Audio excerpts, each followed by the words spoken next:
100억 자산가와 100억 부자를 혼동하시면 안 됩니다. 그분들은 못하는 게 아니라 안 하는 단계까지 간 겁니다. 부자가 되고 싶으시다면 유튜브상에서 존재하는 그런 가짜 부자들의 모습을 따라하시면 안 됩니다. 안녕하세요. 라이프닥터 김종배입니다. 오늘은 부자는 어떤 사람인가 라는 주제로 이야기를 해볼까 합니다. 유튜브상에는 참 많은 부자들이 존재하는 것 같습니다. 현실 세계에서는 보기 힘든 그분들이 유튜브상에는 왜 그렇게 많은지.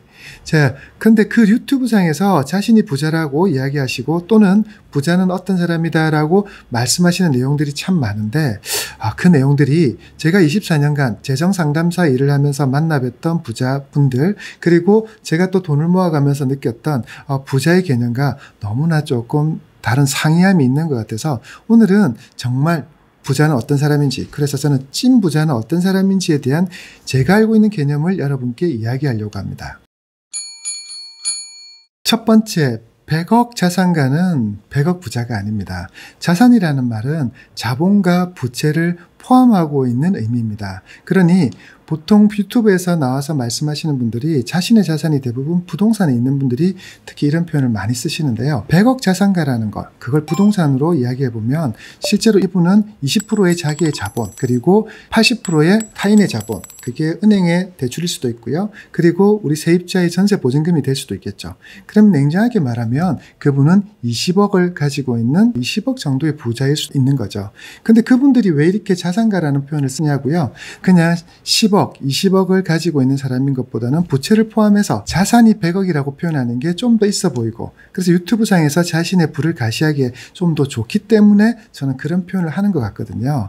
그러니 100억 자산가를 100억 부자라고 혼동하시면 안 됩니다. 그분들은 100억 자산 중에 70%, 80% 또는 50% 더 적은 비율도 될 수 있겠지만, 아니면 90%까지 부채를 가지고 있을 수도 있겠지만, 중요한 것은 100억 중에 자신이 가지고 있는 순자산은 전체 100억이 되지 않는다는 개념을 아셔야 됩니다. 그러니 100억 자산가를 100억 부자라 혼동하지 마십시오.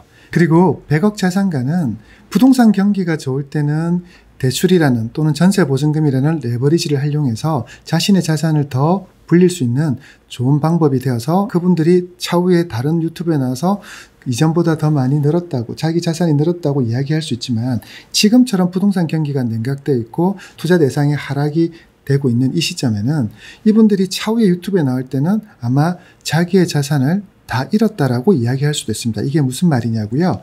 자기의 자본이 10% 또는 20% 여유있게 잡아도 30%밖에 되지 않으니 부동산만 예를 들어도 부동산 가격이 지금부터 10% 또는 20%, 30%만 하락해도 이분들이 가지고 있는 순자산, 그러니까 자기 자본은 다 사라질 수 있기 때문에 결국은 가지고 있는 부동산 자산에 대출만 남는 그런 상황이 발생해서 자기의 자산이 제로가 되는, 순자산이 제로가 되는 그런 경우도 될 수 있다는 거죠. 그러니 100억 자산가와 100억 부자를 혼동하시면 안 됩니다.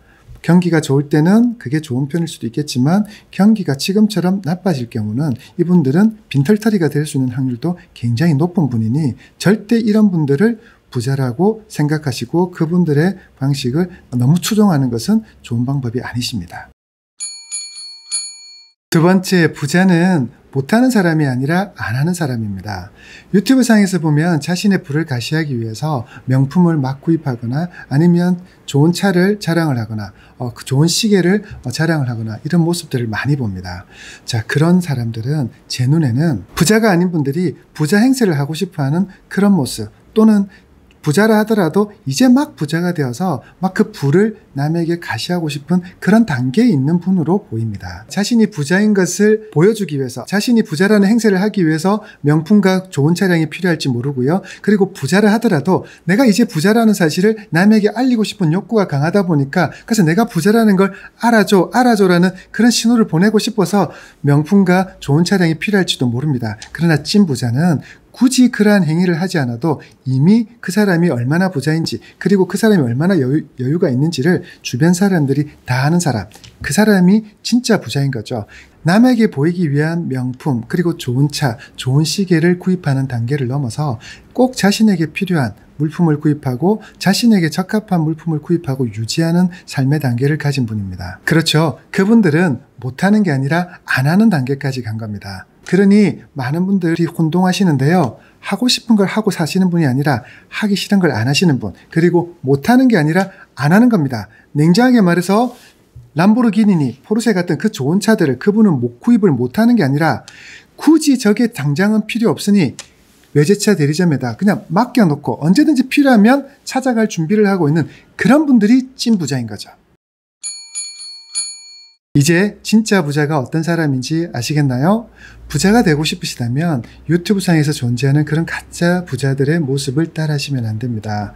한참 돈을 모아야 될 젊은 시기에 고가의 외제차라든지 명품을 구입하는데 자신의 젊음을 소진하지 말아야 되고요. 그리고 힘겹게 모았던 자기의 자본을 영끌해서 무리하게 투자를 해서 자신이 힘겹게 모았던 자산을 날리는 그런 일들은 없으셔야 됩니다. 젊은 시절 꾸준히 자기 자본을 모으고요. 그리고 그 자기 자본을 투자할 때는 내가 투자하려고 하는 대상에 대해서 충분히 공부하고, 그리고 그 투자 시기가 정말 적절한지에 대해서 정확한 판단을 가지며 그러한 투자 행위를 지속적으로 해나가면서 시간이 쌓이면 여러분의 미래도 여러분의 10년 뒤, 20년 뒤, 30년 뒤에는 반드시 부자가 되는 모습이 있을 수 있을 겁니다. 그러니 가짜의 부자는 멀리 하십시오. 그리고 현실에서 당신이 멘토로 삼을 만한, 또는 유튜브 상에서도 찐 부자가 있거든요. 제가 구체적으로 누구라고 말씀은 못 드리겠지만 그런 찐 부자의 모습을 가진 분을 찾아서 그분들의 모습을 따라해가면서 당신이 진짜 부자가 되었으면 좋겠습니다.